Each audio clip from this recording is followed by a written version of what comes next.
Senhor esteja convosco. Ele está no meio de nós. Anúncio do Evangelho de Jesus Cristo segundo Lucas. Glória a vós, Senhor.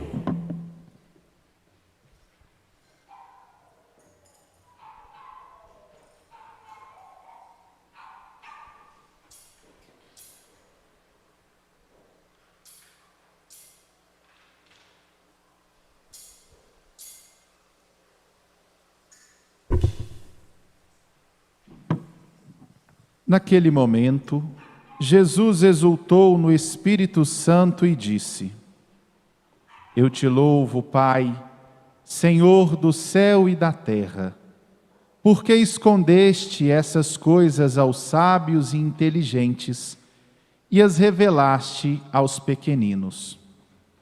Sim, Pai, porque assim foi do teu agrado. Tudo me foi entregue pelo meu Pai. Ninguém conhece quem é o Filho, a não ser o Pai.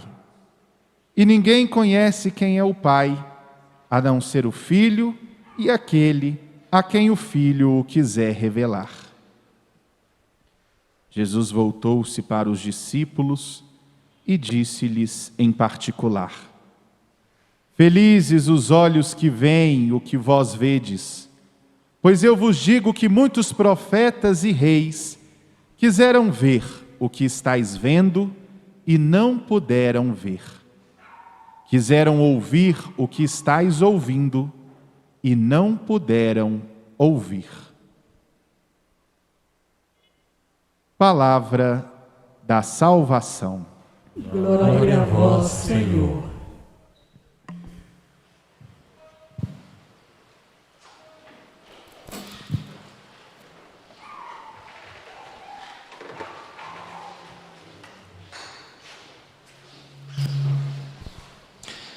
Pelas palavras do Santo Evangelho, sejam perdoados todos os nossos pecados.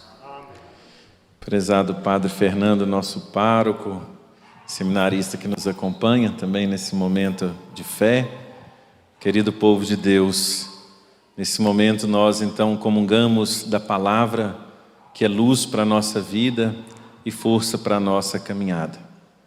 Tão importante quanto o pão eucarístico, é o pão da palavra na nossa vida e na nossa história.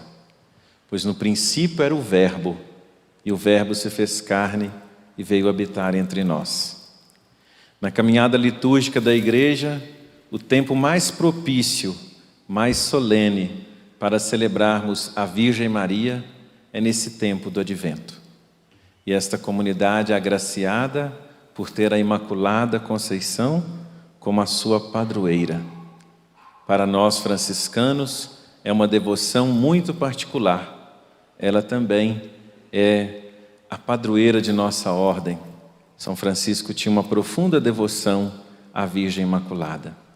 Ele deixou para nós uma expressão belíssima, que é tese de muitos estudos: a Virgem feito igreja. Ele tem a saudação à Virgem Maria: salve o tabernáculo do Senhor, salve ó arca do Senhor.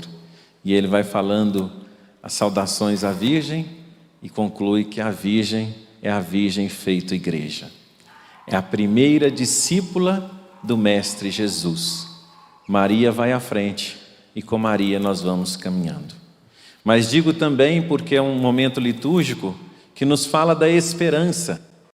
Maria caminhou na esperança da vinda do Salvador e foi agraciada porque trouxe no seu ventre o próprio Cristo, o Verbo encarnado. O tempo do Advento é um tempo de esperança, de uma alegre esperança. São 4 semanas que nos remetem a mais de 8 séculos de história. Fazemos a memória desse tempo que o povo caminhou, às vezes caindo, levantando, meio perdido, mas na esperança da vinda do Salvador.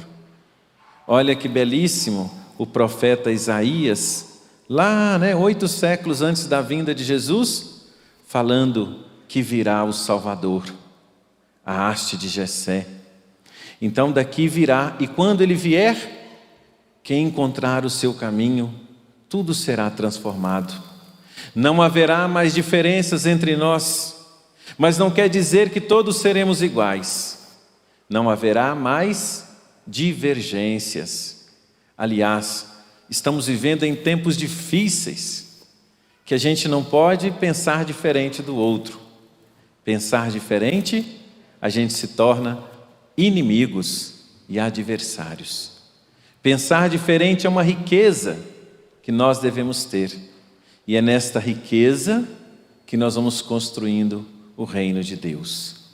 Por isso, Jesus, o Messias, virá e tudo será transformado. E esta esperança nutre o nosso coração. Mas só será nutrido nesta esperança aquele que conseguir enxergar com os olhos do coração.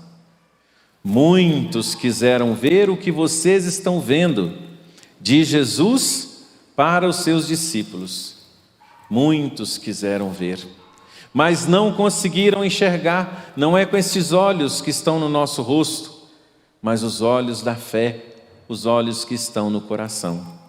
Muitos esperavam a vinda do Messias, inteligentes, doutos, conhecedores da doutrina, mas não conseguiram enxergar diante deles Jesus, o Salvador. Quem reconheceu? Os pobres e os pequenos. Não é porque eles eram mais inteligentes, é porque eles acreditaram. A nossa sabedoria, a sabedoria de Deus, vai muito mais além do que o acúmulo de conhecimento. O conhecimento é um aspecto da sabedoria. A sabedoria que vem de Deus vai muito além do acúmulo de conhecimentos. Tem pessoas que enchem uma parede de diplomas, mas não tem um pingo de sabedoria, não conhece enxergar além, não consegue ver além. Aquele que é sábio vai muito mais além no seu olhar, na sua vida e nos seus gestos. Jesus está alegre e exultando ao Pai por tudo que Deus tem realizado. Primeiro, Jesus exulta. Por que ele está exultando? Porque os 72 discípulos voltaram da missão que Jesus lhes havia enviado. E voltaram felizes, porque as pessoas os escutaram, os pobres os acolheram a mensagem divina, a nova mensagem que Jesus traz, uma nova experiência de Deus. Jesus exulta de alegria. No Evangelho, a gente encontra Maria exultando de alegria, no Magnífica. A minha alma engrandece o Senhor e exulta meu espírito em Deus, meu Salvador.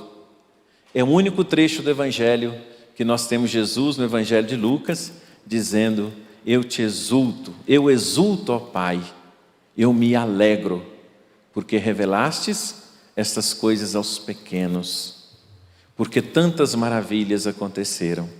E Jesus faz uma revelação, ele revela quem é o Pai, pois eu e o Pai somos um, e tudo o que Jesus está fazendo é a vontade do Pai. E o grande pedido que a Virgem Maria nos faz: fazei tudo o que ele vos disser, no Evangelho de João. As pessoas hoje ficam correndo atrás de sinais para saber quando vai acabar o mundo, para saber aquilo, vão atrás de inúmeras aparições da Virgem Maria. Mas tudo o que nós tínhamos que ouvir da parte de Deus, já ouvimos nesta palavra. Temos que ouvir e fazer o que Jesus nos disser. Este é o grande recado que a Virgem Maria nos traz da parte de Deus. Façamos tudo o que Jesus nos disser. E o que Jesus nos diz é que façamos o bem. Vivamos no amor, na misericórdia e na esperança. Construindo a esperança nesse tempo tão difícil que nós estamos atravessando. Não é o fim, é um momento difícil, mas não é o fim. Que este tempo de pandemia nos ensine a tratar a nossa casa comum, o universo, a terra, de uma forma diferente. Pois sabemos que, tratando dessa forma, nós poderemos cada vez mais nos autodestruir. Hoje a gente ficou sabendo que a conta de energia vai aumentar 10%, né? Por falta de água nas hidrelétricas que geram energia. Por que falta água? Estão queimando as matas, o clima mudou, as águas vão secando. Olha as consequências. E quem é que mais sofre com tudo isso? Os mais pobres, os mais desfavorecidos. Então todos nós juntos devemos lutar por um mundo novo, começando cada um por si e assim contribuindo para transformar o mundo. Que a Virgem Imaculada nos proteja com seu manto materno. Que a Virgem Imaculada nos proteja de toda pandemia e de toda maldade. Que a Virgem Imaculada interceda ao Pai, hoje e sempre, por todos nós. Assim seja.